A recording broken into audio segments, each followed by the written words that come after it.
রামগঞ্জ ২ নম্বর অঞ্চলের মাদারীপুর হাইস্কুলে অনুষ্ঠিত এক কর্মসূচিতে বিধায়ক আব্দুল করিম চৌধুরীর সমর্থকরা ইসলামপুর বিধানসভার তৃণমূল কংগ্রেস প্রার্থী কানাইলাল আগারওয়ালের সমর্থনে একত্রিত হয়ে শক্তি বৃদ্ধির বার্তা দেন।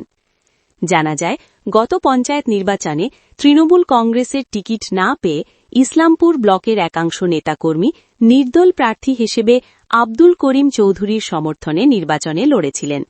সেই সময় একদিকে তৃণমূলের প্রার্থী, অন্যদিকে নির্দল প্রার্থীদের মধ্যে প্রতিদ্বন্দ্বিতা তৈরি হয়েছিল। দীর্ঘদিন ধরে আব্দুল করিম চৌধুরী গোষ্ঠী ও কানাইলাল আগারওয়াল জাকির হোসেন গোষ্ঠীর মধ্যে রাজনৈতিক মতভেদ ছিল বলেও জানা যায়। তবে আসন্ন বিধানসভা নির্বাচনকে সামনে রেখে সেই দ্বন্দ্ব ভুলে সকলেই ঐক্যবদ্ধভাবে কানাইলাল আগারওয়ালের সমর্থনে কাজ করার সিদ্ধান্ত নেন।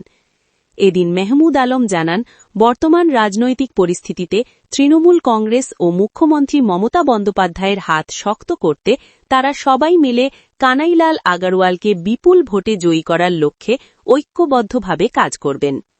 আমাদের তৃণমূল কংগ্রেসে রামগঞ্জ 2 অঞ্চলের কিছু নেতৃত্ব, যারা একসময় বিশেষ পঞ্চায়েত ইলেকশনে যারা নির্দল হিসাবে প্রার্থী হয়েছিলেন, জিতেও ছিলেন, এর মধ্যে তারা সবাই তৃণমূল কংগ্রেসে যোগদান করেছেন।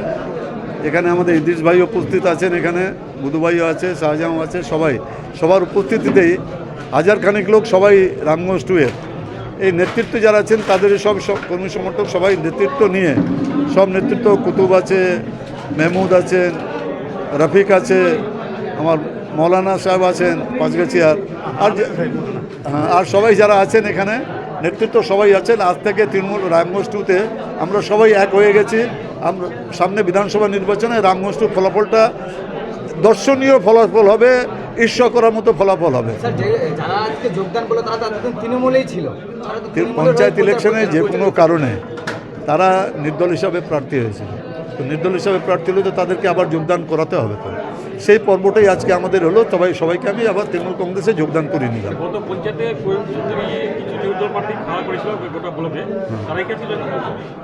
তারা বলে না, নির্দল বলে যারা ছিল তারা জয়েন করলো, কে কাকে খাড়া করলো সেটা তো বড় কথা নয়।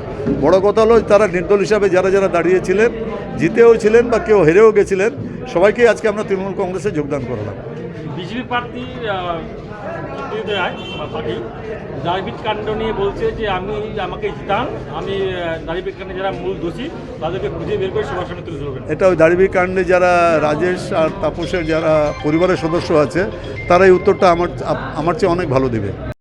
দেখুন, আজকে আপনারা সবাই দেখলেন রামগঞ্জ 2 অঞ্চলের অন্তর্গত মাদারীপুর হাই স্কুলে এখানে একটা জয়েনিং সভা ছিল।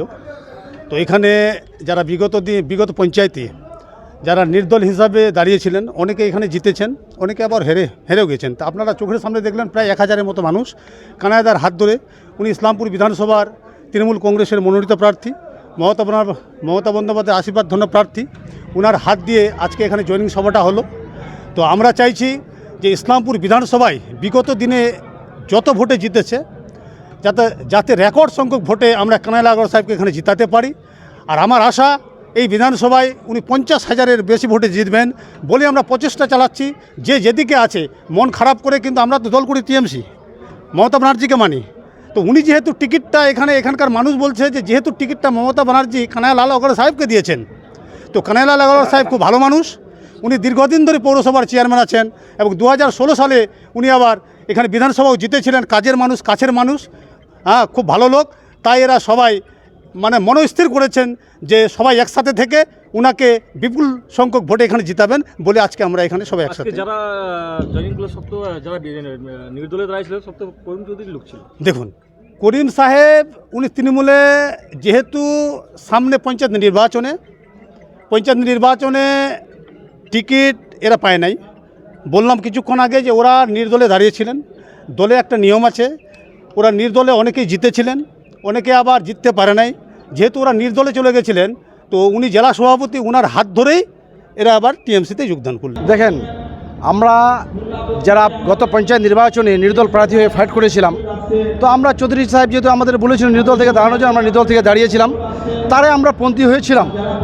আমরা যখন দেখলাম যে মমতা ব্যানার্জি আমাদের ইসলামপুরের তৃণমূল কংগ্রেসের মনোনীত প্রার্থী শ্রী কানাইয়ালাল আগরওয়ালকে করেছেন। যেহেতু আমরা তৃণমূলের সমর্থক, আমরা তখন টিকিট পাইনি, মনের ক্ষোভে হোক বা রাগে হোক, আমরা ইন্ডিপেন্ডেন্ট ফাইট করেছিলাম।